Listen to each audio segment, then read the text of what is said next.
Hello everyone, आज है 29 जून और आज इस वीडियो में हम बात करने जा रहे हैं अशोक लेलैंड के बारे में। एक बहुत बड़ी आज गिरावट आई है। 7.5% तक ये शेयर टूट चुका है।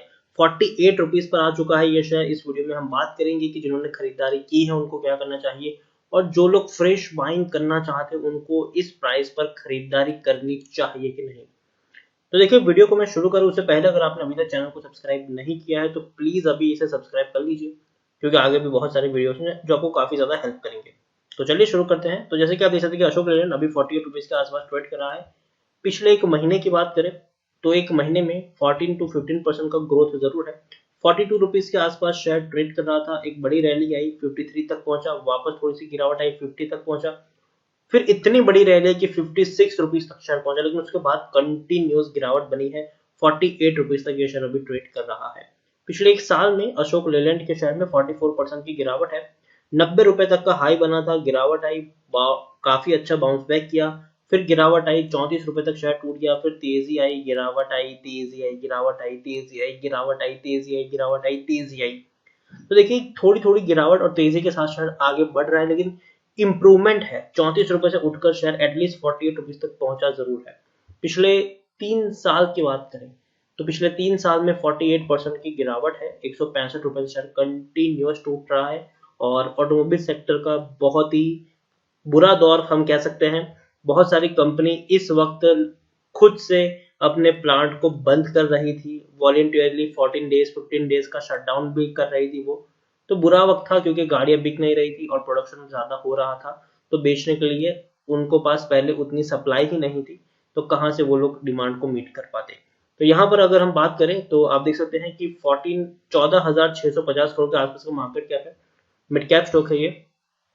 7.5 करोड़ से भी ज्यादा का इसका वॉल्यूम ट्रेड देखने को मिला है।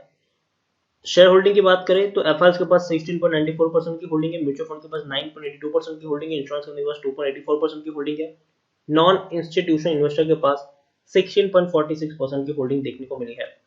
प्रमोटर यहाँ पर कौन है सबसे बड़े? हिंदुजा ऑटोमोटिव लिमिटेड है, जिनके पास 34.73% की होल्डिंग है। तकरीबन 9% जितनी होल्डिंग इनकी गिरवी भी है। 22 म्यूचुअल फंड स्कीम ने अपना पैसा लगाया है। 412 जितने एफआईएस भी यहाँ पर इन्वेस्टेड है। हाईएस्ट पब्लिक शेयर होल्डर की बात तो रिलायंस कैपिटल ट्रस्टी है, जिनके पास 5.63% की होल्डिंग देखने को मिल रही है। इंडिविजुअल इन्वेस्टर होल्डिंग यहाँ पर 13.77 के आसपास है। 50% का डिविडेंड भी पे करें, काफी अच्छा डिविडेंड इन्होंने पे किया, मतलब 50 पैसे पर शेयर का यहाँ पर डिविडेंड मिला है और डिविडेंड इसी साल मार्च महीने में पे किया है। अशोक लेलैंड के बारे में अगर हम देखिए तो टेक्निकल रेटिंग कुछ खास अच्छी नहीं है, अभी भी गिरावट के संकेत यहाँ पर हमें देखने को मिल रहे हैं।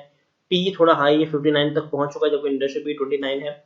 बुक वैल्यू 24 है, प्राइस टू बुक वैल्यू 2 से भी कम है, 1.97 है। According to Moneycontrol user 72% लोग खरीदने की सलाह दे रहे हैं, जबकि 24% लोग यहाँ पर बेचने की बात कर रहे हैं। मार्च क्वार्टर काफी ज्यादा डिसअपॉइंटिंग रहा था अशोक लेलैंड के लिए।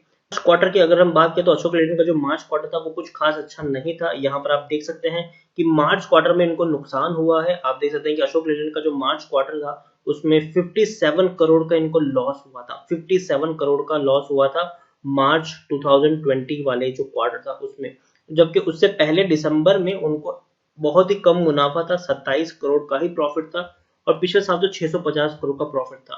तो उससे कंपेयर करेंगे तो काफी अच्छे नतीजे नहीं है और यही एक वजह है जो शेयर इतना ज्यादा टूट रहा है और कंटिन्यूसली ये शेयर टूट रहा है। और तो और काफी जो दिग्गज ब्रोकरेज हाउसेस है उनकी कमेंट्री ये है कि उन्होंने जो टारगेट प्राइस है वो काफी कम कर दिया है। जैसे कि हम यहाँ पर बात करें कि सीएलएसए की बात करें तो CLSA has maintain its underperform rating on stock but have raise the target price.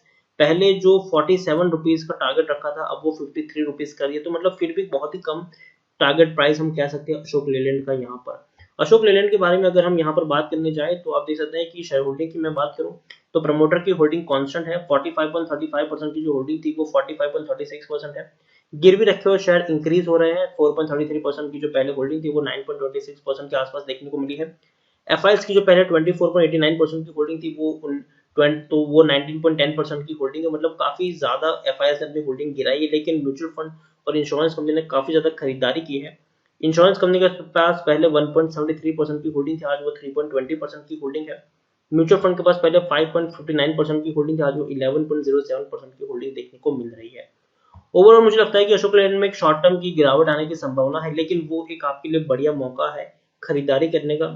45 रुपए के आसपास अगर आप चाहे तो यहाँ पर खरीदारी कर सकते हैं। अगेन मैं कह रहा हूँ 45 रुपए पर अगर आप चाहे तो खरीदारी कर सकते हैं, लेकिन एक साथ सारे के सारे शेयर खरीदने की गलती मत करेगा। अगर आपको 100 शेयर खरीदने हैं तो पहले 35 से 40 शेयर आप 45 रुपए के आसपास खरीदे, फिर वेट करें। अगर शेयर 40 रुपए तक जाता है तो और फर्दर क्वांटिटी आप यहाँ पर खरीद सकते हैं।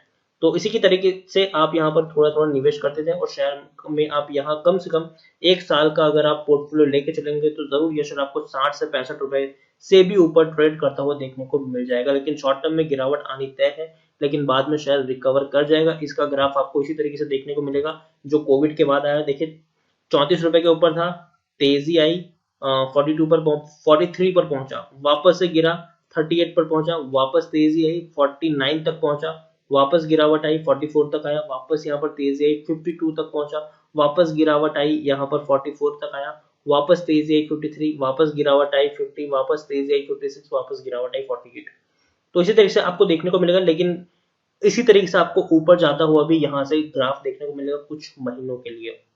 तो गिरावट टेम्पररी है, खरीदारी की है, लंबी दूरी का टारगेट है तो बने रह सकते हैं आप यहाँ पर।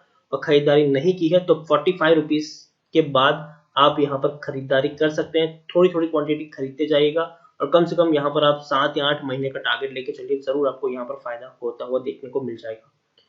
तो इसी के साथ वीडियो को एंड करूंगा। अगर आपको वीडियो पसंद आया हो तो प्लीज इसे लाइक करो, शेयर करो। अगर आप चैनल पहली बार है तो प्लीज सब्सक्राइब करो। अशोक लेलैंड के बारे में आप क्या सोचते हैं वो भी आप मुझे कमेंट में लिखकर बता सकते हैं।